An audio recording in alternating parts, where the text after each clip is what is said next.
Tropical trouble brewing? The models say possibly, but they also say it doesn't matter. This thing's going to put down a lot of rain in a short period of time for Florida, and I'm watching it closely for the Carolinas. It is really starting to bubble up down toward the Gulf, and that's where we're watching right now. Notice all this buildup of moisture over the past couple of days. Well, a front's coming through later this week, and that's going to allow the breeding ground for possibly some organization here. If you're new to this channel, please consider liking this video. Let me know in the comment section where you're watching from, or more importantly, where you're going to, because as we move forward this week, there's going to be a lot of cities that could be impacted by this system, whether it forms into a tropical or subtropical system. It's going to be a lot of rain in a short period of time. What you're looking at here is the satellite imagery. It is almost mesmerizing to stare at here, as there's a lot going on here across the Gulf. This is a live satellite, so as the sun went down, the infrared kicked in. You see the city lights come on, which is really cool. The storm's bubbling up across the south today. But what's happening here is there's just a lot of moisture and storms with nowhere to go here in the Gulf. So what that is going to allow is the potential here for some development. And the National Hurricane Center has highlighted this area here as a 20% chance of development. So basically they're saying, hey, there's not a high chance it becomes a named tropical system, but there's a chance.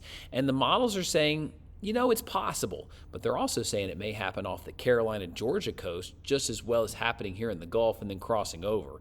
Either way, this is going to put down a lot of rain in a short period of time, and the Weather Prediction Center is already highlighting here areas of Central Florida for a medium risk of flash flooding. Now, what this means is, as we go into Thursday and as we go into Friday, as shown here, this area gets repeated rain. Now, if your travels take you there, if you're going to Disney, if you're going to the beach, there's still going to be plenty of dry time in Florida over the next week, but there's also going to be a lot of rain. So one of those, you don't need to cancel your plans over this, but you do need to stay weather aware in the fact that it's going to rain, and it's going to rain a lot when it does come down. But one thing I'm not seeing out of any of the computer models here is if this does develop into a tropical entity, it doesn't look to be strong wind-wise. That kind of becomes the thing everybody gets fixated on, is what are the winds going to be? Well, if this model's true, you map out the GFS model all the way through here, there's no organized significant wind of any kind with this, which is probably why it's not going to become a named tropical system.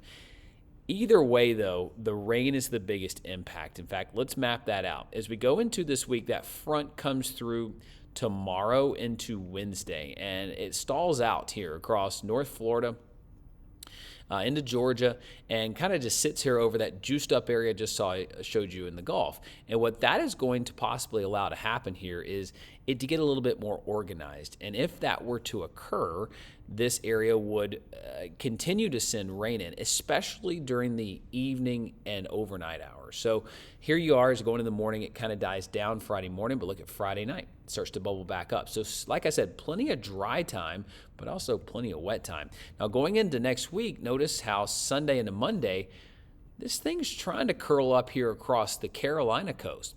Now, this would be far enough offshore that it likely would not cause big-time rain for Charleston, Hilton Head, or Savannah, but it would likely churn up the rip currents. And rip current risks are going to be high in the Gulf or the Atlantic side of Florida if your travels take you there. So one of those weeks, probably the little one shouldn't be more than knee-deep, because this could be an event that could kick up the ocean, at least give it some more juice to work with. So Monday, July 7th into the 8th. Looks like some of that moisture just kind of tries to hang out here across the south with that old stalled out frontal boundary. That's what the latest GFS model is showing.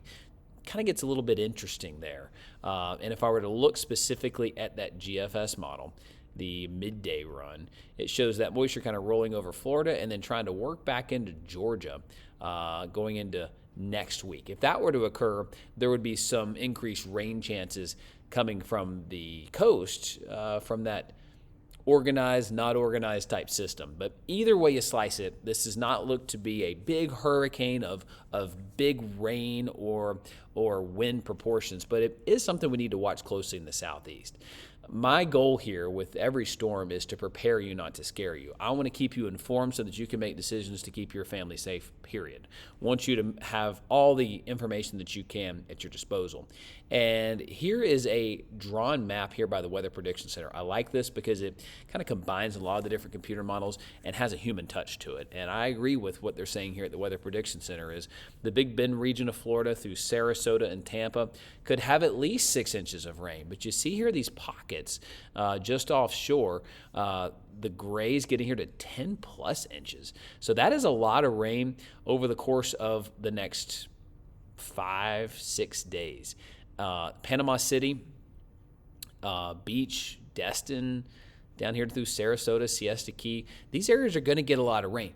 But again, it's not a cancel your plans type event here. This is a, hey, there's going to be some rain, but there's also going to be some dry time. Just know that each day you're going to have to find something to do, whether it be going inside to play a game or just kind of watching it. And there is the potential that this thing does become tropical in nature.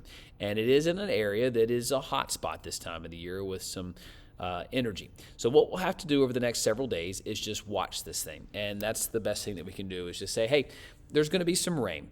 Now, that scenario where it goes off the Carolina coast and works in some moisture into the middle parts of next week, that is certainly on the table.